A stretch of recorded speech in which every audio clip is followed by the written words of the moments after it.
To 99 TV నేను నవీన్ బులెటిన్లో details చూద్దాం. కరీంనగర్లో జరిగిన జ్యువెలరీ షాప్ దోపిడీ కేసులో కీలక విషయాలు వెలుగులోకి వస్తున్నాయి. దోపిడీకి ముందు నిందితులు ధర్మపురిలోని ఓ లాడ్జీలో 3 రోజుల పాటు మకాం వేసి పక్కా రెక్కి నిర్వహించినట్లు పోలీసులు గుర్తించారు.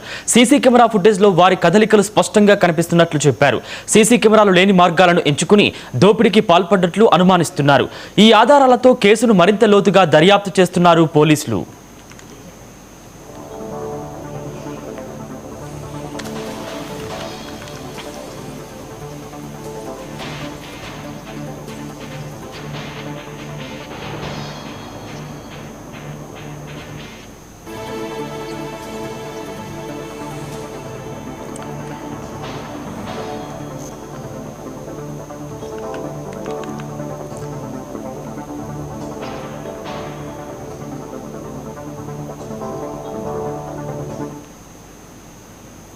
కరీంనగర్లో జరిగిన జ్యువెలరీ షాప్ దోపిడీ కేసులో కీలక విషయాలు వెలుగులోకి వస్తున్నాయి. దోపిడీకి ముందు నిందితులు ధర్మపురిలో ఓ లాడ్జిలో 3 రోజుల పాటు మకాం వేసి పక్కా రెక్కి నిర్వహించినట్లు పోలీసులు గుర్తించారు. ఓకే రైట్, ఇదే అంశానికి సంబంధించి మా ప్రతినిధి రిషికేష్ ఫోన్ ద్వారా మరింత సమాచారం అందిస్తారు. రిషికేష్ చెప్పండి, ఆ దొంగలు ఒక కొద్ది గంటల క్రితం బైక్ని అండ్ అలాగే హెల్మెట్ని కూడా గోదావరి నది తీర ప్రాంతంలో వదిలిపెట్టినట్టు తెలుస్తుంది. ఆ దొంగలు ఆ పరిసర ప్రాంతాలను ఉన్నారా? ఎలాంటి చర్యలు చేపడుతున్నారు పోలీసులు? ఎంతమంది బృందం అక్కడ రెక్కి నిర్వహించారు? తెలంగాణ రాష్ట్రంలోనే సంచలనంగా మారినటువంటి కరీంనగర్ జ్యువెలరీ ఏదైతే రాబరీ ఉందో ఈ కేసు అనేటువంటిది అనేకమైనటువంటి మలుపులు తిరుగుతూ ఉంది. ఈ నేపథ్యంలో పోలీసులు పక్కా సమాచారాన్ని ఒక జల్లెడ పడుతున్నటువంటి పరిస్థితి. 16 బృందాలతో లోకల్లో, అదే విధంగా ఇతర రాష్ట్రాలకు సంబంధించి 30 బృందాలుగా అటు మహారాష్ట్ర, ఛత్తీస్గఢ్, గుజరాత్, అదేవిధంగా బీహార్ వైపు కూడా వెళ్ళినట్టుగా మనకు తెలుస్తా ఉంది. మొత్తంగా ప్రతి అంశాన్ని క్షుణ్ణంగా పరిశీలిస్తున్నారు. ఇప్పటికే చాలా వరకు పురోగతి సాధించారు పోలీసులు. ఈ నేపథ్యంలో ప్రధానంగా 2 అంశాలని ఐడెంటిఫై చేశారు పోలీసులు.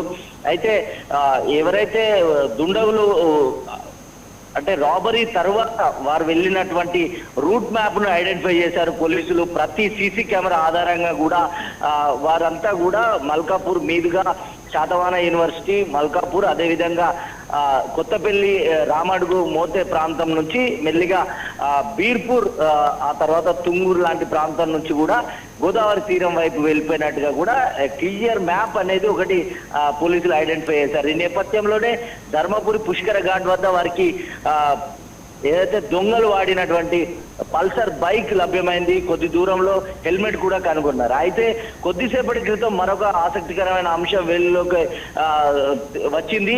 ఇది ఏంటంటే ఇన్వెస్టిగేషన్ లో భాగంగా 3 రోజుల పాటుగా ధర్మపురిలోని ఒక లాడ్జిలో నివాసం ఉన్నట్టుగా కూడా వాళ్ళు దొంగలంతా కూడా ఒక లాడ్జిలో ఆవాసం ఏర్పరచుకున్నట్టుగా కూడా పోలీసులు కనుగొన్నారు. ఇక్కడి నుంచే వాళ్ళు ఎక్కడికి వెళ్ళాలి, ఎలా రూట్ మ్యాప్ అంతా సిద్ధం చేసుకున్నట్టుగా కూడా పోలీసులు అనుమానిస్తా ఉన్నారు. దీనికి సంబంధించి దర్యాప్తు కొనసాగుతా ఉంది. ధర్మపురి పట్టణంలోని ఒక లాడ్జిలో యాత్రికులు వచ్చినట్టుగా ఈ దొంగలంతా కూడా 3 రోజులుగా ఇక్కడ నివాసం ఉన్నట్టుగా కూడా లాడ్జి నిర్వాహకులు చెప్తా ఉన్నారు. వీరికి సంబంధించినటువంటి ఆ చుట్టుపక్కల ప్రాంతాలన్నీ సీసీ కెమెరాల యొక్క కదలికల్ని మొత్తం కూడా ఐడెంటిఫై చేస్తున్నారు, ట్రేస్ చేస్తున్నారు పోలీసులు. ఈ నేపథ్యంలో 3 డేస్ ఆల్మోస్ట్ 3 డేస్ వాళ్ళంతా కూడా ధర్మపురిలోనే ఉండి పక్కా ప్రణాళిక ప్రకారం ఎక్కడైతే సీసీ కెమెరా లేనటువంటి ప్రాంతం ఏదైతే ఉంటుందో పోలీసుల నిఘా లేని ప్రాంతాన్ని వారంతా ఐడెంటిఫై చేసినట్టుగా తెలుస్తుంది. కరీంనగర్ రావడానికి, తిరిగి రాబరీ తర్వాత ఎలా తప్పించుకోవాలనే దానికి ఒక పక్కా రూట్ మ్యాప్ ని ఐడెంటిఫై చేశారు. ఎస్ఆర్ఎస్పి కెనాల్ గుండా చిన్న చిన్న గ్రామాల వారీగా ఉన్నటువంటి రహదారిని, పిల్ల బాటల్ని వాళ్ళు ఎంచుకున్నారు, బండ్ల బాటల్ని ఎంచుకున్నారు. ఇక్కడైతే పోలీసుల కదలికలు కానీ, పోలీసుల యొక్క అంటే కళ్ళల్లో మనం పడమనే క్లారిటీ వాళ్ళు తీసుకున్నట్టుగా తెలుస్తోంది.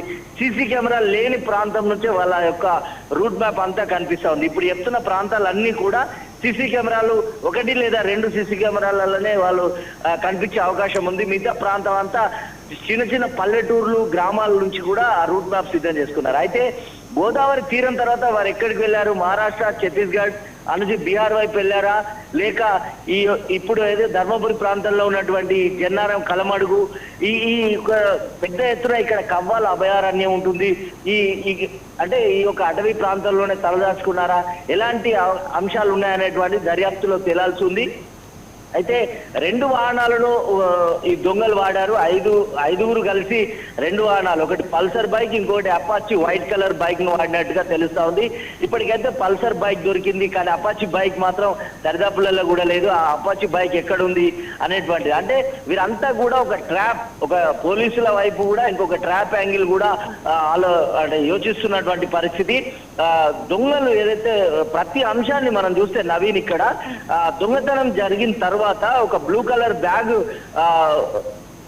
దొంగలు ఇక్కడే వదిలిపెట్టిపోయారు. దానిపైన దానికి సంబంధించి నందూరు గ్రామానికి సంబంధించినటువంటి, నందూరు డిస్టిక్ సంబంధించినటువంటి ఐ లవ్ నందూర్ పూర్ అనేటువంటి ఒక అంటే ఆ బ్యాగ్ పైన రాసి ఉంది. ఈ నేపథ్యంలో మహారాష్ట్రలోని ఒక జిల్లా ప్రాంతం అది, అంటే మహారాష్ట్ర నుంచి వచ్చారా, మహారాష్ట్ర నుంచి ఆ బ్యాగ్ తీసుకొని వచ్చారా అనేటువంటి కోణం ఒక్కటైతే, పల్సర్ బైక్ ను ధర్మపురి తీరంలో వదిలిపెట్టడం, ఈ బైక్ యొక్క వివరాలు చూస్తే ఢిల్లీ నుంచి వచ్చినట్టుగా కూడా బైక్ ఆ చేసేసి నంబర్ అంతా కూడా తెలుస్తా ఉంది.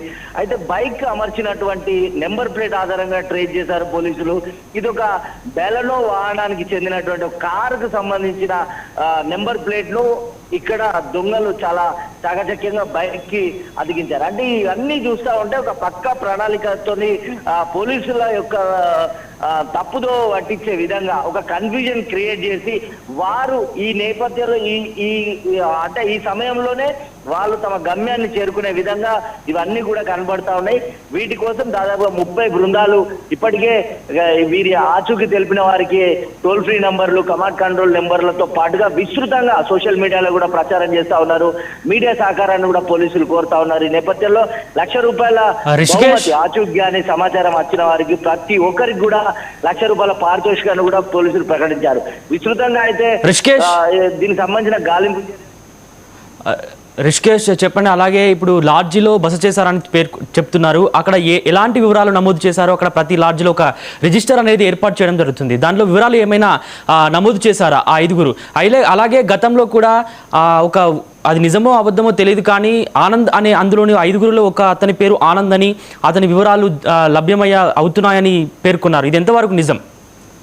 అయితే కొంతవరకు మీరు చెప్పిన అంశంలో కొంత క్లారిటీ ఉంది. అయితే ఈ లాడ్జ్ లో 5గురు బస చేసినట్టుగా పక్కా ఆధారాలు ఉన్నాయి. వారి ఆధార్ కార్డులు కాదు, అంటే ప్రతి లాడ్జ్ లో ఎవరు వచ్చినప్పటికీ కూడా ఇప్పటికే పోలీసులు ఎప్పటికప్పుడు సమాచారం తీసుకుంటా ఉంటారు. ఈ నేపథ్యంలో రికార్డు నమోదు చేయాల్సి ఉంటుంది. అయితే ఈ రికార్డులను కొంత ప్రస్తుతం పోలీసులు కొంత దర్యాప్తు కోసం గోప్యంగా ఉంచారు. అయితే ఖచ్చితంగా వారి ఆధార్ కార్డులు ఇవన్నీ కూడా అందులో రిజిస్టర్ లో నమోదైనట్టుగా కూడా మనకు తెలుస్తా ఉంది. అయితే పోలీసులు తెలిపేంత వరకు కూడా మనం దీనిపైన అధికారికంగా ఎలాంటి ప్రకటన మనం చేయలేదు. అయితే దీనికి సంబంధించి 5గురు ఎవరైతే ఈ గ్యాంగ్ మాత్రం బీహార్ కి చెందినటువంటి సుబోధి గ్యాంగ్ గా ఐడెంటిఫై చేశారు.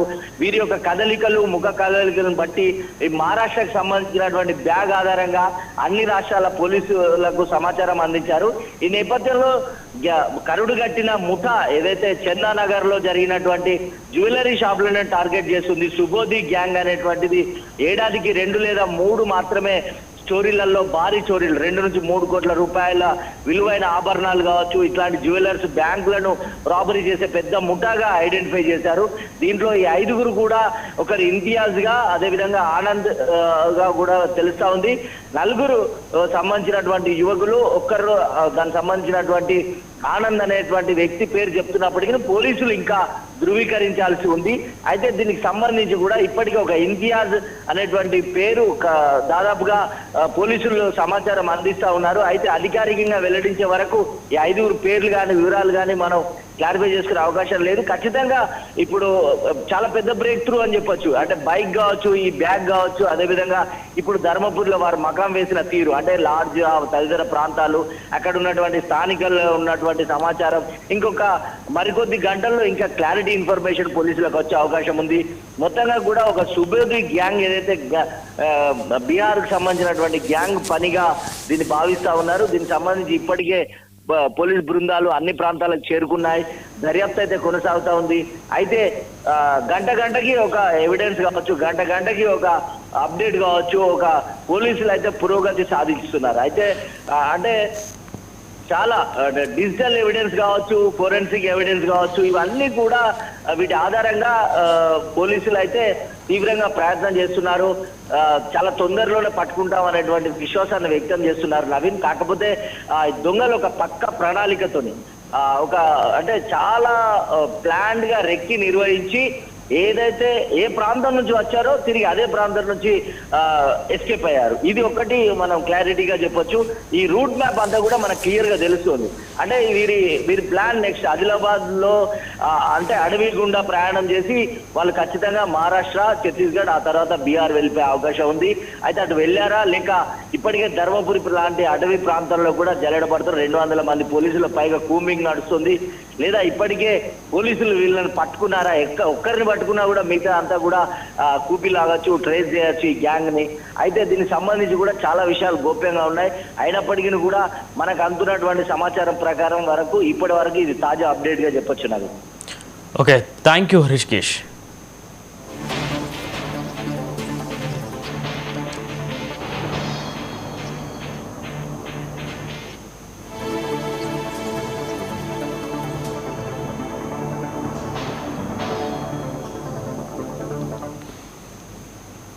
బులెటిన్లో షార్ట్ బ్రేక్ తీసుకుందాం. Stay with us.